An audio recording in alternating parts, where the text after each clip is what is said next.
Hey everyone, Rob Gagne here with Boveda. Welcome to another episode of Unboxed Live. Thank you for joining me. We are talking all about Culebra cigars today. There's a vast history behind this cigar. There is a ton of myth, folklore, legend, and some truth all mixed in there. Culebra's, apparently, it means snake. I learned that recently. I had no idea why they were calling it Culebra. It's a Spanish word for snake, and that would make sense since it's 3 or 4 cigars twisted together, kind of like a snake would twist around its prey. The interesting thing that I've seen is that a lot of companies are coming out with Culebras. What is the hype? Why would you make one of these? They seem more difficult to roll, possibly. They seem more difficult to take care of since you don't want to crack the wrapper. You don't want them to be damaged. And not only that, but the box, even of itself, it's a big box. There's some extra cost there. So we're going to get into it with Dr. Gaby Kafie of Kafie 1901 Cigars because he is releasing one, and I can't wait to talk more about this, and he's got a ton of knowledge on it. So welcome, Dr. Gaby Kafie, to our Unboxed Live. Hey, Rob. Thank you so much. Thanks for the invitation.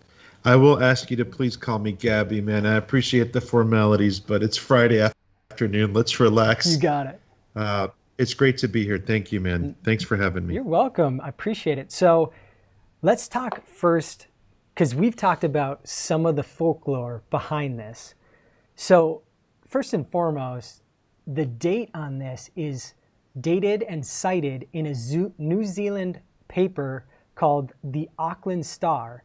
And they wrote on June 26th of 1890 an article that said a Philippine cigar company made a novelty culebra or snake cigar formed of 3 cigars pliated together. That was their quote. So this originated in the Philippines as a novelty item to sell basically their cigar brand. You know, I love the history of many different products in the premium cigar category. But the Culebra's been a cigar that I've had my eyes on for several years. And I didn't just want to come out with a Culebra cigar under our brand. I wanted to kind of take the time to have it develop the concept, the idea, look at the history, the concept of a Culebra. I mean, I'll admit, initially, it comes across as very gimmicky and attention getter. The biggest mistake people make is they smoke all 3 at once. Let's talk about that. We'll get into that later. No, do it right now, because as I pull this out, we're going to teach people how to smoke these, because I'm going to be honest, I've been in retail since the early 2000s. I would have had no idea how to smoke these. I had to ask. Because I was like, I didn't know if you were trying to and that seems very difficult with all of these just kind of twisted. Yes.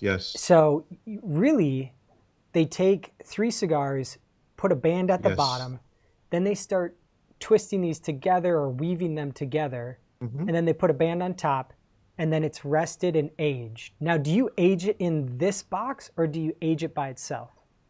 We actually age them in a big tray stacked on top of each other so that the tobaccos have a chance to marry properly. Okay. So you want to first cut the ribbon at the foot. Got it. So first, and why the foot ribbon? Because the head is tighter than the foot. So when we first make the Culebra cigar, when we first weave the 3, we first actually tie the head, and then we work the middle of the cigar down. It's kind of weird to explain. I wish I had 3 Panatella cigars to show you, but you kind of take one of the 3 cigars, you push it down, and then you cross the other 2. Right. So you want to push down the one in the middle, and then you cross the other 2 cigars. And it usually helps if you have like a Swiss Army knife with a little scissors just to go clip, clip. Or a very sharp knife. Wonderful. I would say for people who are interested of what you just described, if they go over to Tobacco University, or Tobacconist University, they can see a whole video on this, and they show you how See, they wrap them together. yes. Now don't take a look at it now. Enjoy it. This is a beautiful part about the that cigar. Go ahead and begin to loosen the foot. So don't take it apart, but you want to go ahead and start separating them, because since they've been aging, sometimes they'll slightly, the oils will slightly stick together. So you want to start to loosen them up a little bit, and it's beautiful. I love the way they retain their shape. I think it's the sexiest thing in the world. Now I'm going to show you something, and this is something that we know we're doing it right, and I know this is an adult program, right? Yes. So we know we're doing we call it a trenza, the braid. Yep. We know it's doing it right when it looks like, I'll show it to you. You see like the lower abdomen and the hips? Yes. I don't know if you can tell that. It looks like the physique of a woman. Yeah, absolutely. So that's exactly what you want to get. You see a lot of culebras on the market that's just 3 cigars kind of tied together. But to get it right, you have to get the lower pelvis. You have to you have to look at the artistic curves. Right. And you want to nail that little. It's funny. My wife would probably slap me if she heard me talking, but there's something sexy about this cigar. It's enticing. It's inviting. But that's very and I true think that's where about yours. That's where yes. It's very much intertwined, whereas just like you said, some of them are just kind of twisted and sort of together. But Yes. yours is very much overlapping, getting the crossing, getting the tucking, and the Yes. weaving. Very nice. And that's where the art form, the craft of making a culebra comes in. It's not just 3 cigars intertwined. If you look at the 3 brands that are coming out of Cuba, Bartagas is one that I truly love because they really focus on the way the cigars are braided to give it that look that we're talking about, where it's just a very beautiful, right. intertwined. And then once you take them apart, you'll notice that they retain that shape, because making these cigars for me was really difficult, because I wanted to make a culebra that's smoked like a 90 to 93 rated cigar. I want this to be an outstanding experience for people that think it's a gimmick, and then when they smoke one, I want them to just be in shock. And obviously we'll have to see what consumers think, but I'm very, very picky, and the tobaccos that we selected for this cigar are just outstanding. That's crazy looking. I love it. Isn't it? Now, you'll forgive me, and I'll tell everybody that's tuning in, if I don't take this one apart, it's Rob and I are holding Culebras number 1 and number 2. So we sacrificed Rob's Culebra today. Appreciate it. We're keeping this one for the family archives. I'll smoke it when I'm 80 years old. How about that? There you go. So why go through all the trouble of making a Culebra at all? What is it about the smoking experience that's going to make it better or more interesting? So, for me, that was a really tough approach. I'd say it took me about 6 months to really find my personal answer and our team's answer to why even make one. I don't know if you got the chance to clip the head on that cigar yet? Yeah. How's the draw? Really, really good. Beautiful. Really beautiful. Good. Like any typical cigar, when you go to light it, you want to toast the foot. You want to make sure it's a nice, even toast. But the reason it took me so long to finally decide to come out with this cigar, even though I've been wanting to do it for quite a while, nearly 2 years, was it had to be good. And one of my favorite tobaccos to work with is Nicaraguan Habano wrapper. Ooh, now you're talking Uh, my language. I love Habano yeah, wrappers.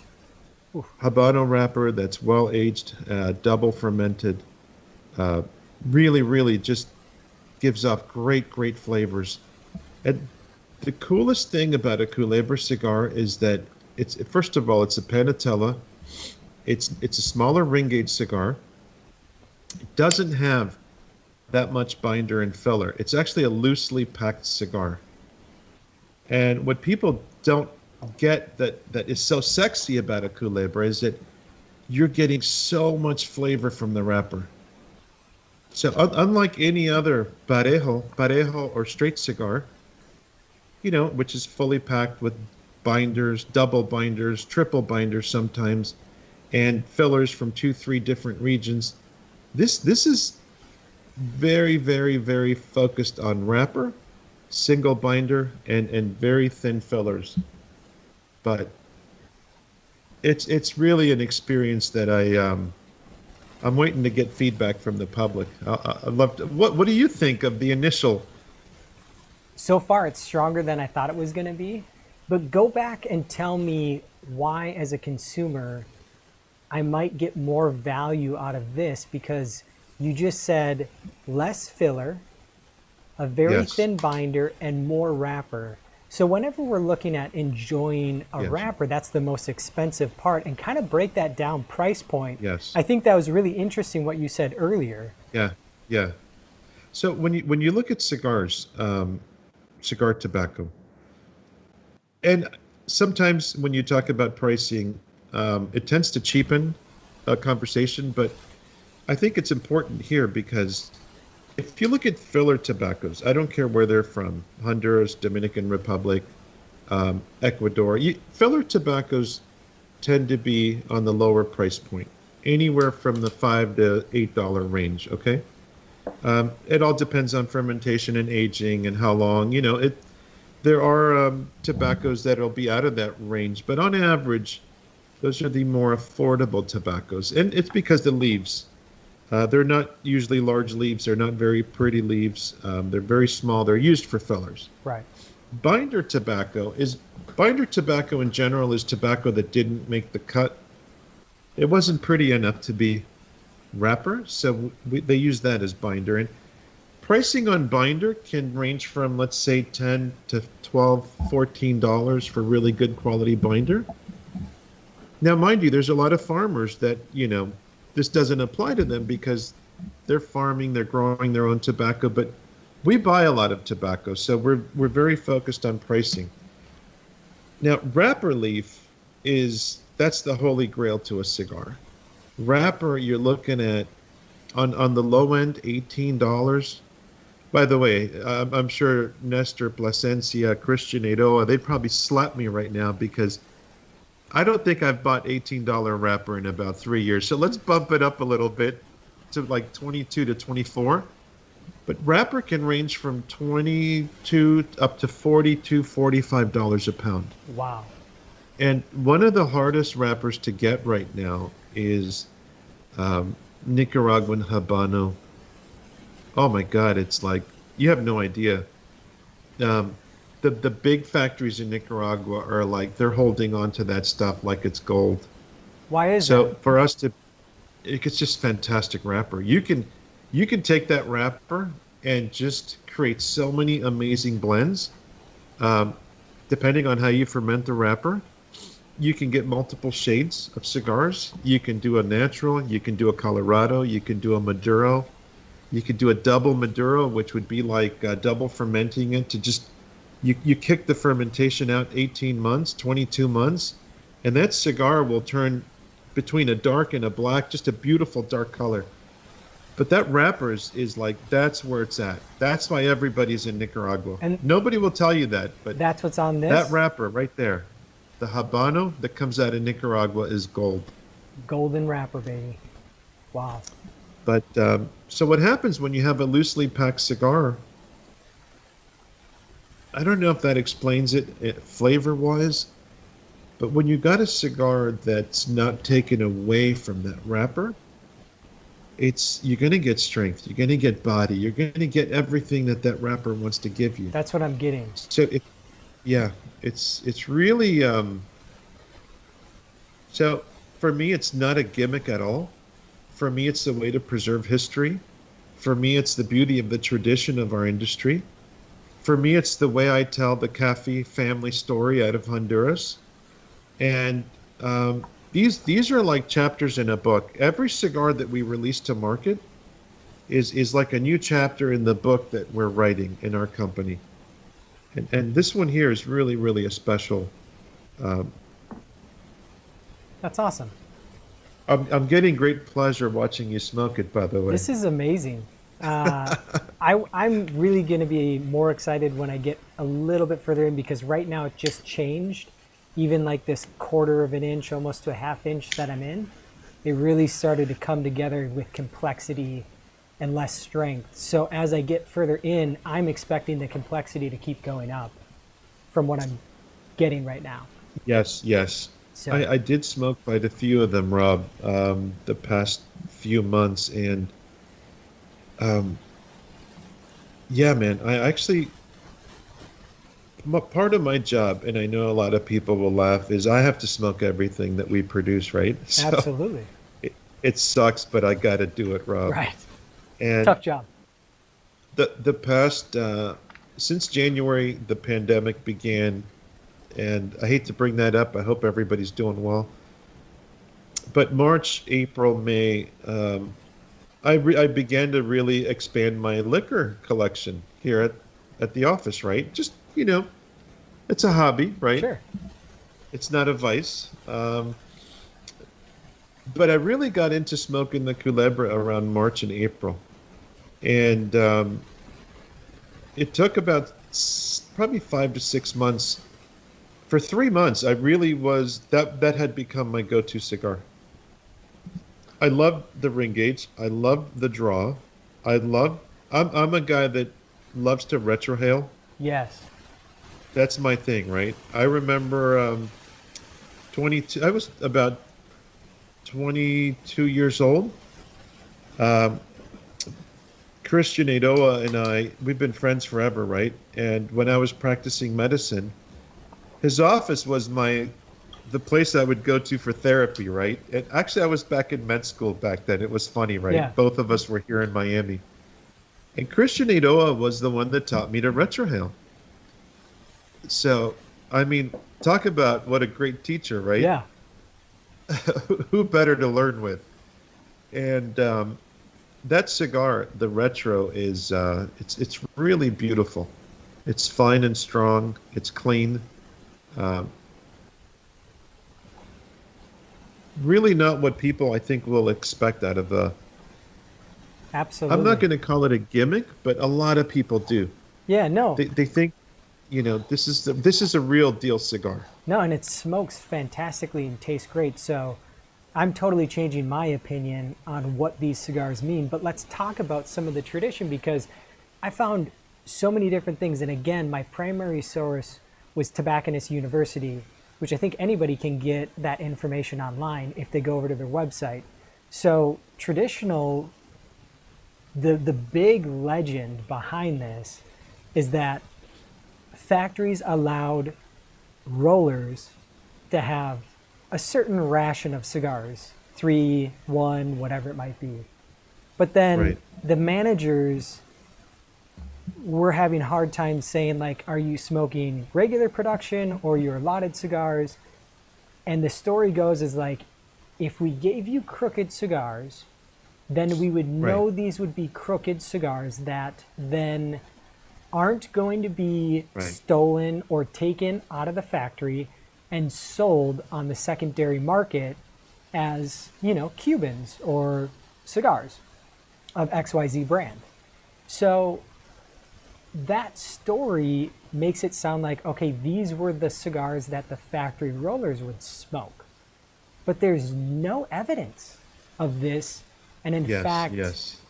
all of it points to the fact that this would take much more time Yes. than if they just smoked the factory seconds and or just regular production cigars, because this takes so much time and dedication to roll.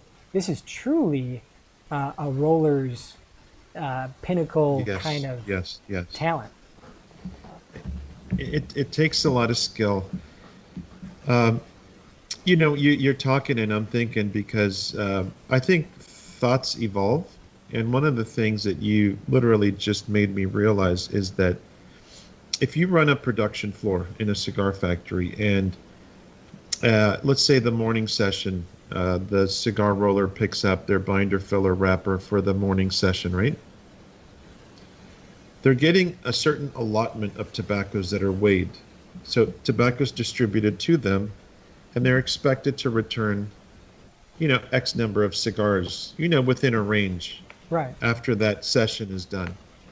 I could see where if there are tobaccos left over, where, they would be allowed to make a loosely filled cigar that then they could wrap like a culebra. Now, one of the things about cigar factories all over the world, and it's not just Honduras or Nicaragua or Cuba, is that it's tradition because you've got such a huge workforce coming in and coming out, is there's always security guards at the entrance. And we don't do it because we're very small. We've only got 34 people at our cigar factory. They're all like family. But if in the larger factories, I could see where, the ladies, their purses might be checked or, bags or all this stuff because, heck, you take 1,000 people leaving a factory, 1,000 pounds of tobacco could walk out that day, right? Absolutely. But I don't like to use the word steal or thieves or things like that because I think it takes away from the beauty of these cigar rollers that work in our industry. But I could see why it would be done, where Cuba, especially, is such a infamous country for a black market, right? Right. I mean, if there's ever been a black market for any cigars from any country, it's Cuba. And I could see why they would say, hey guys, you know what? If there's leftover tobacco, you're allowed to take a culebra home or for the week or for whatever, but no straight cigars are allowed to leave the factory.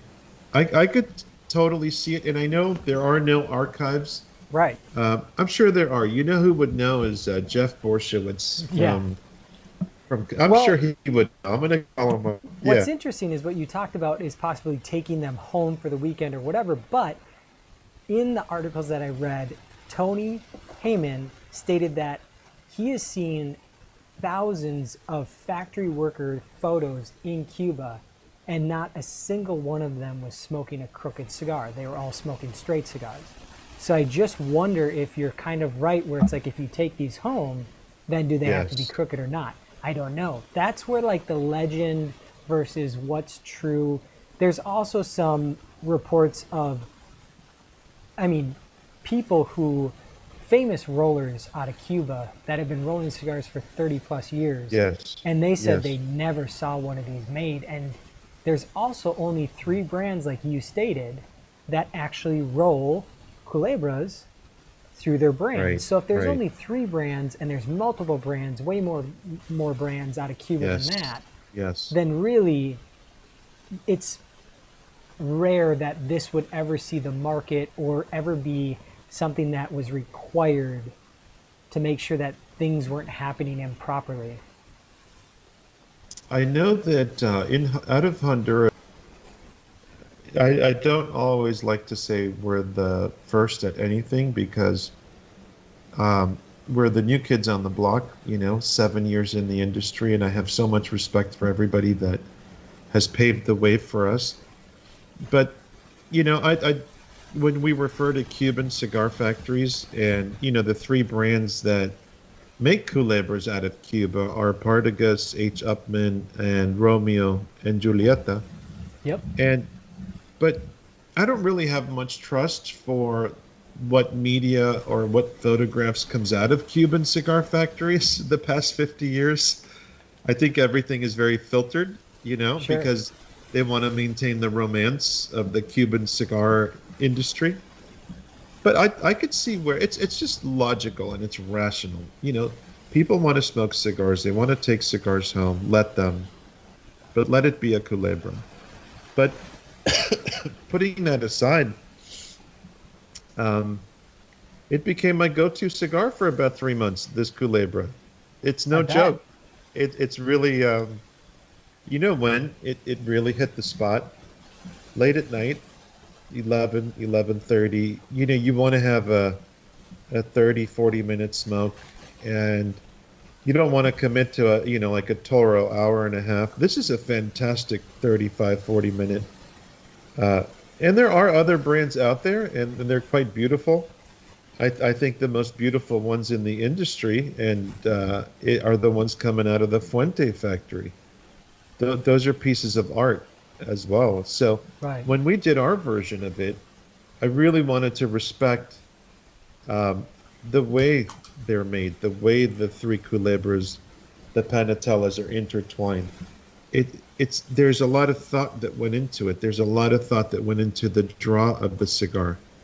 Because yes, it's a loosely packed cigar, but when you start contorting it, you can really affect the draw. So there's only one woman at the factory that intertwines these cigars. And Really? that's the One crazy part. person. Only one person. That's it. So how And many can she produce in a so, given oh God, we whatever don't know. time frame? We don't. Yeah, we don't have we don't run the type of operation where we have a stop clock, going. But does she We have like a goal of making so many a day, a week, a month? Well, so the cigars are rolled and aged. Let's put that aside. That takes probably 3 months, right? And then um, probably about 100 to 150 a day. And we don't. The thing that we don't do at our operation at our factories, we don't have the same ruler. I mean, I called them roller. The same packaging or rolling. We don't have our packagers do the same thing all day because they'll go crazy. We, Right. we so we have them do okay. They take turns. They rotate so that way they don't get bored doing the same thing. So she'll do about 100 to 150, but our initial release of this cigar is 1,000 culebras. So we had plenty of time. Um, Things slowed down a lot in the past month in Honduras because of the hurricanes. Thank God everybody's doing well, and Yeah. not only our family but our staff, and we're all coming together to really help people in need right now. Absolutely. But but yeah, we don't really rush anything, Rob. I wish I could tell you that they do 500 a day, but no. No, that's good. This No need to rush. It's truly artisanal. Yeah, That's this great. is something that it's beautiful. I'm so proud of them. Let me tell you. Absolutely. We got a question. Daniel asked, where can I get one of these cigars? Where are these going to be released? So the initial release is going. Um, Half of the 1,000 culebras are going international. Okay. So Uh, 500 to we the have a United batch. States. Yeah, 500 are in the U.S.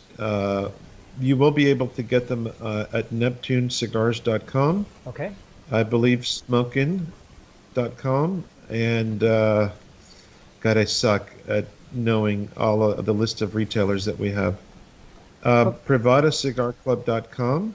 And also we're going to be launching boutiquesmoke.com. But that won't be ready until probably the middle of December. We'll make sure on our website to put all the retailers that, with the pandemic, a lot of people are resorting to buying online. right. Um, we're still supporting our brick and mortars. We love them. We wouldn't be where we are without them. But we'll announce it, who has it and how they can get it. But it is a limited release, but it's always going to be in production. Wonderful. So everything we release to market is a permanent line. I love that. So it makes us a little bit of a boring company because we don't have these seasonal releases all the time. But people that smoke our cigars, there's that brand loyalty that is honestly very humbling. And so everything we create, I like to think of it being a permanent line. And we don't open more accounts than we can service. That's a policy we've always had. Thank goodness. So yeah, it's pretty cool, man. It takes a lot of pressure off. There's nothing worse than your phone ringing and people complaining. Yeah, You right. know, where are my cigars? Exactly. What I thought was also interesting on the history of this cigar is that at the same time that the Philippines were releasing this in 1890, there was a company in 1890 in Eaton, Ohio, that was also releasing a Culebra, as well as in the early 1900s, the 1914 to the 1940s, a couple of companies out of Wisconsin. So for me, I'm right next door to Wisconsin and Minnesota. So I'm like, Wow. this is interesting because this goes back all the way to the early, 1914 is early to me. I mean, in the Midwest here, we don't have much things over 100 years old. So kind of cool that I'm able to smoke something that dates back that far, at least a tradition, a vitola, a style that dates back that far. What's really neat is you bring that up, and somewhere in my archives, right on the cloud, I've got newspapers from the turn of the century, from newspapers from 1895 to about 1915, and every cigar company. It was like a PCA manual that existed for tobacco archives in that era. And what's really cool about that time in history is that you'd be shocked to see all the brands, the packaging, the dress style boxes, a cigar selling for a nickel, which was pretty awesome, right? Absolutely. We should we should bring that back. People would be real happy buying a cigar for a nickel. Yeah. Um, but what's really neat about that era in history is that I don't know if you know this, but 500 million cigars a year were produced in the United States in 1900. So that period that you're talking about, more premium cigars were made in the U.S. at that time than are imported into the U.S. today. Wow, I had no And, idea. yeah, I 500 million made it's in the mind United blowing. States. During that era, there was also a retailer named United Cigar, and I may be off by 1,000, but they I believe they had 6,000 brick and mortar shops across the United States. United Whoa. Cigar Company. And I look at a lot of these names are still used today, and Yeah, I believe that they were names that were resurrected absolutely. by some of the greatest minds in our industry today because they cherish the history of our premium cigar industry. So, which brings us back full circle. I could see how, in these tobacco archives, which were global, a Culebra popped up maybe in the Philippines, and then one in Ohio, and then Wisconsin. And so communication was a lot slower back then, but these types of things I'm sure made their way um, across oceans. Right. That's what I want to know. At the same time as the Philippines, or in fact, I think Yeah. they were saying that the Philippines could have had it anywhere between 1800 to 1885. So I can see why, like maybe a Dayton, Ohio Yes, company yes, would have yes. picked it up a little bit later. But the buzz behind like this, obviously, if I walked into a cigar shop and even saw this on the shelf, I'd be like, what is that? Right, Why is right, it that right. way? Why would I want one of these? Yes. Who's going to No, smoke this and how do you smoke it? but let's make it clear. Rule number one, separate the three. Yes, Do not smoke them at once.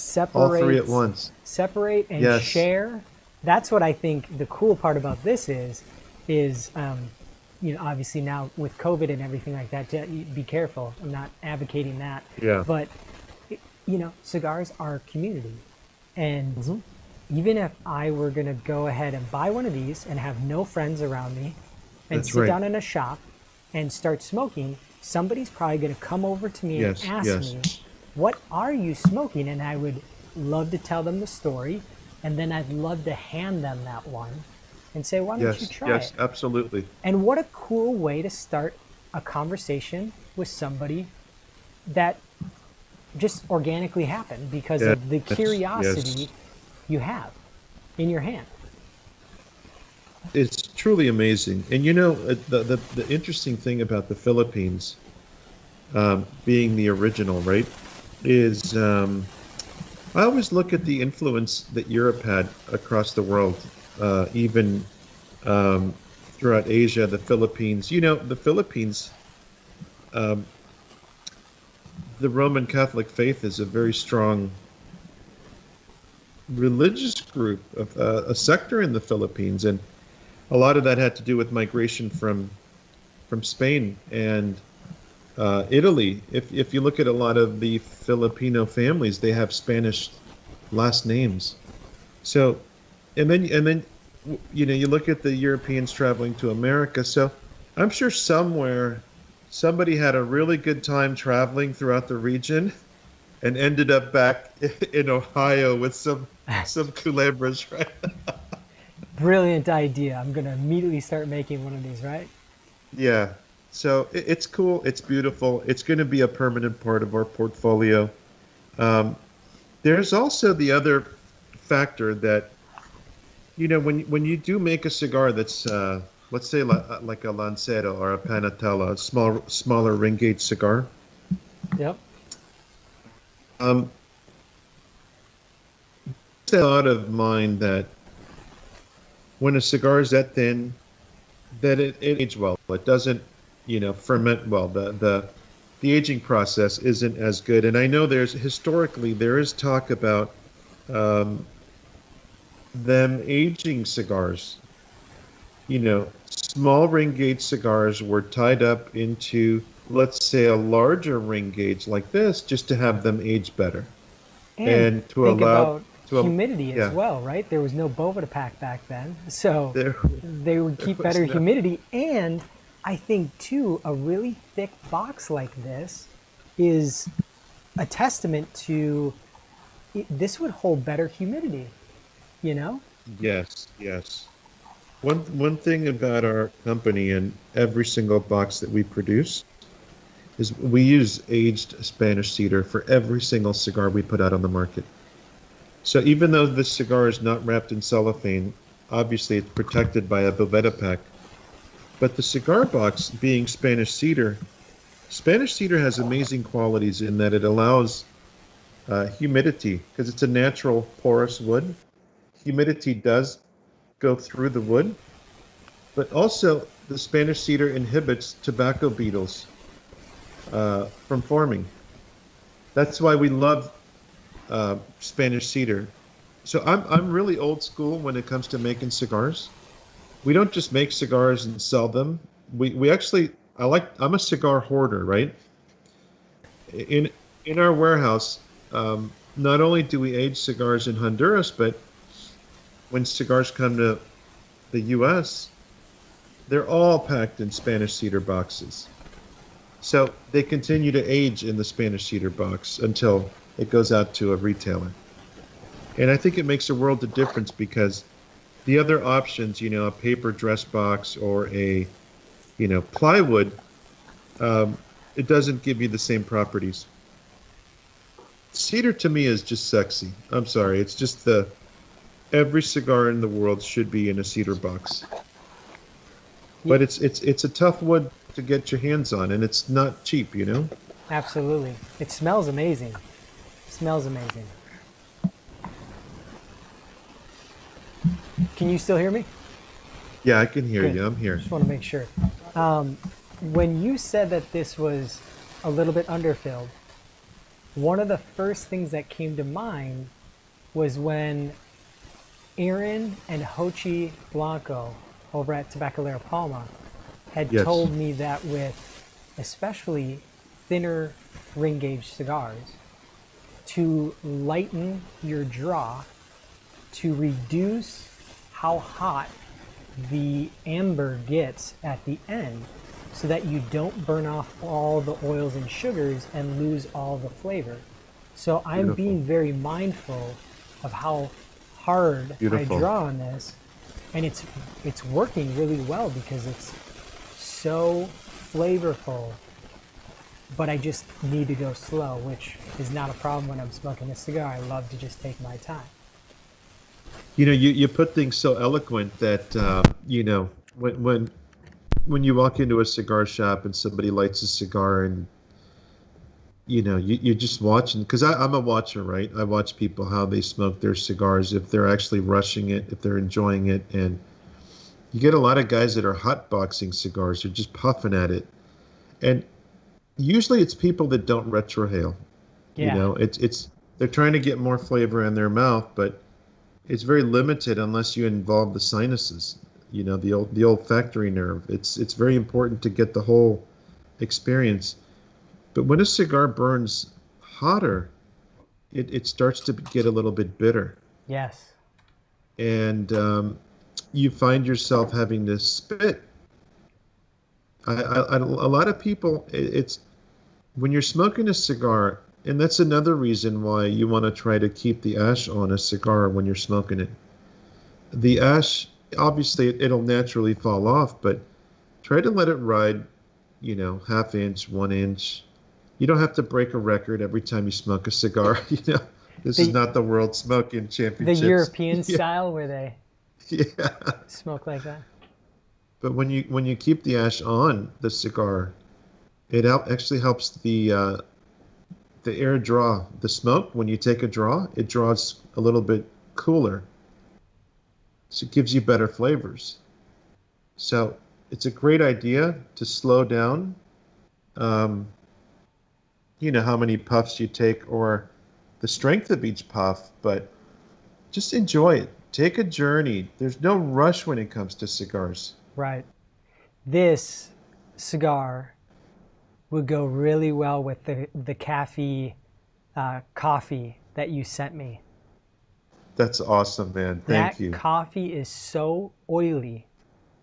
Every Yes. time I Yes. open up a bag, the first thing I have to do is stick my nose in it and look at all the beautiful oils on it. Oh my God. Now you really hit a soft spot in my heart, because coffee has been in our family for well over 80 years. And also, the beauty of Vivian, my wife, is that her grandmother was one of the founders of one of the oldest coffee companies in Honduras. It's still around today, Café El Indio, the Indian. And we have pictures of Grandma Linda at, I mean, 70 years ago. So when you talk about the coffee, just as much thought goes into a blend that we make. Yeah, We take coffee the same way. We don't just, you know, roast and pack and, you know, slap a label on it. That's, right. in fact, I'm going to be my toughest critic. Um, we suck at packaging. I'm not going to, it's not our forte, right? Packaging to me is just a way to get the product to the consumer in an elegant way that has function and purpose. But I don't consider us a marketing company, a branding company. I consider us a family with a history in Honduras going back 120 years. And if I'm going to put a coffee with my name on it, it's going to be the best coffee coming out of the whole country. Yeah, Now, when we initially launched the coffee, um, we did it as a way to raise money for Cigar Rights of America. really. And we did that. We started in 2016. Um, Glenn Loop, I love the man and his wife. Uh, we needed to raise money for a lot of stuff. I don't even want to get into that because we'll talk until Monday, right? But we did it as a way to raise money, and over 3 years, um, what became a fundraiser, but still, it's still the same passion and the love and quality has always been there since day one with that coffee. That now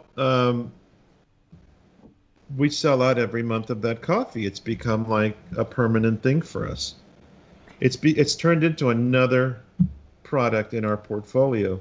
You, And soon we're going to be expanding our coffee offerings yeah. because our cigar portfolio has grown,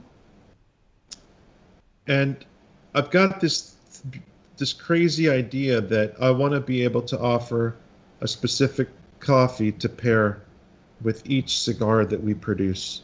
Now you're talking my language. Beautiful, beautiful. You just posted on your Instagram all these different coffee types, Mhm. and it looks like it was so interesting to see the different finish on the bean. Some of them were more red and dry looking, some of them were very oily, some of them were very dark, Yes, some of them were yes, very light. It's just like cigars, light, medium, yes. Oh full. my God. It's so cool to see that all in one So post. it's a great observation. A coffee bean is not just, ironically, it's we call it a bean, but it's actually a seed. So, True. but let's call it a coffee bean. Coffee beans are the plants.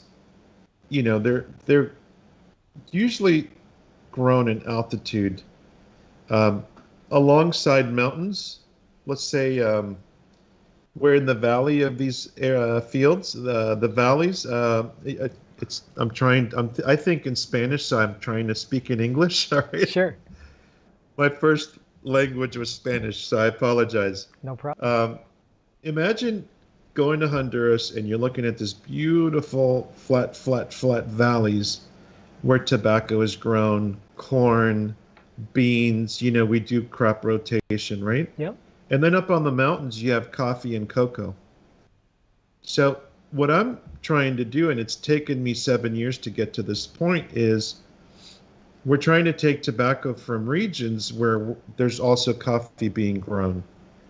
So, we have a cigar that has a Sumatra wrapper on it. It's an Indonesian Sumatra wrapper. And one of the coffees that really just I fell in love with about 5 years ago with a good friend of mine, Johnny Milton from St. Mary's, Georgia. He's a coffee roaster. And he introduced me to Sumatra coffee. And I just fell in love with it back then. Hmm. So I've been on this long quest, this journey to just source the finest coffee beans from different regions. Like one of our cigars uses Brazilian Matafina. So we took us about a year, but we finally got our hands on some amazing coffee from Brazil. The beans are a lot smaller, they're compact, but they're packed with sugars. They're very dense. So when you roast coffee, if you're ever near a roasting machine, um, it's quite an experience because we've all popped popcorn at home or at the movie theater. When you hear the pop, the initial pop, the crack. So coffee goes through the same thing when you're roasting it. As you get the initial crack of the coffee at let's say every coffee is going to crack at a different temperature. The ranges vary depending on the density of the bean. Um, Certain coffee beans we like to push to a second crack to get all the sugars out of that coffee bean. That's why you see such an oily. Many roasters don't take the coffee to the limit to get max flavor. Sure. Um, and there's a reason also because when you over roast coffee, it actually has less caffeine. I didn't know So that. pe- people that want like say a very dark espresso roast, like oh I like my coffee black, like just super double dark, has less caffeine. Sure. And what they're getting is they're getting the high from the sugar they have to put in it to enjoy it. But if, Absolutely. if you do a light roast, like a light to medium roast, you preserve all the caffeine in the coffee. So the science of coffee is as amazing as tobacco. Absolutely. And I've been on this quest to really marry the two. But in my journey of bringing those two together, there was like a stepchild lingering around there and just saying, "Hey, what about me?" And I've been dabbling in cocoa the past year and a half to 2 years. And cocoa grows in the same coffee regions near the same valleys where tobacco is grown. So over the next year, we're also going to start dabbling in select, very, very, and if I may say this, single source coffee, Sure. not blends. So we're not taking like many coffee brands use coffee blends, Right. right? Everything we're doing is single source, I love it. um, which I think brings out max flavor and creates a really good pairing for a Absolutely. cigar. The Absolutely. attention is always around the cigar, Rob. That's the thing for me. Yeah, and that single source allows us to really taste what that region is bringing out. And then we can pair that with the same idea behind the cigar. If they're coming from a similar region, we can understand, okay, this is what it does to the coffee and cocoa, and this is what it does to the cigar. So that's awesome. That's a great learning experience for us. I do have to say, somebody said, Joshua said, was that a Minnesota thing, Kafie? No, Kafie is the name of the cigar company and the name of the Okay, coffee. cool. Yeah, Kafie, Kafie, like the brand here, and coffee. So I apologize if I didn't Yes, make that clear. But this has been super enjoyable to smoke this, how rich it is, how flavorful it is, how complex it is. The retrohale has been amazing, not too sharp. I'm not a big, if I retrohale and it's very, very sharp and peppery, I kind of am yeah, like, whoa, that's a lot. yeah. This is not that. It's very complex, very rich, very chewy on my palate. Great cigar. Wonderful. Nice job on this. Thank you so Phenomenal. much. Thank you everyone for joining us. Gaby, thank you for making Thank this, rushing me box I number know, two. man. That's I know. amazing. Thank you so much for making this happen. Thank you. This has been a true treat for me. This is obviously my first cigar after my major surgery, so I will be definitely cherishing this Wonderful. cigar, saving that I'm other honored. piece for later. And thank you again for just everyone for joining us, understanding Culebras, how they're made, how to smoke them, how to enjoy them, and hopefully this gives you a newfound sense of experiencing a new type of smoke, a new type of cigar, a Vitola that has a lot of history, all the way back to Yes, yes, the early 1900s, yes, late yes. 1800s. Amazing, amazing. Where can people get in touch with Kafie 1901 cigars? Where's the best place to go? The best place is our website, kafie1901.com. It's spelled Kafie. And we're big on Instagram at Kafie1901 Cigars, at Kafie1901 Coffee. We also host a podcast known as the Boutique Cigar Association, Protecting the Legacy. We had the great pleasure of having you on there in the past. Uh, but I do want to take a moment to say thank you to Boveda for really changing the premium cigar world. But I'm glad you did it now, not in 1890, because I think had you guys been around back then, the Culebra would have never been made. Right. Absolutely. We would have maybe never had So, this. but yeah, this is really wonderful. On behalf of everybody at our factory, all of our managers, my partner, the entire team, it's the way you guys take the time to shed light on family-owned businesses, and what really sets us apart and what drives us is really what makes our company tick, and it just keeps us striving to do better. We work for the connoisseur at the end of the day. We're all employees to delivering a great experience. Absolutely. And you guys have made that. It's not that you made it easier. What you guys have done is you've taken a lot of stress away from when the cigar leaves the factory to the point where the cigar gets into the hands of the connoisseur. Absolutely. And that has been fantastic. So I want to thank Boveda and you, Rob, for inviting me on today. So thank you very You're much. very welcome, and thank you for protecting our cigars as they leave the factory so that they arrive in perfect condition. Yes, yes. Well, you guys heard it here. Obviously not first. So many people have talked about Culebras. I just wanted to shed a little bit more light on it, and obviously have an opportunity to smoke my first one right here with you guys on camera with Gaby here. Just again, thank you so much. Hopefully you learned something. Leave some comments in the comments below. Hashtag Ask Boveda on Instagram if you have any questions.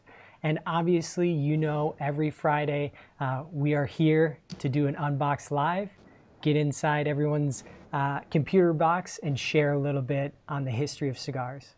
Thank you all for watching, and we'll see you next Friday.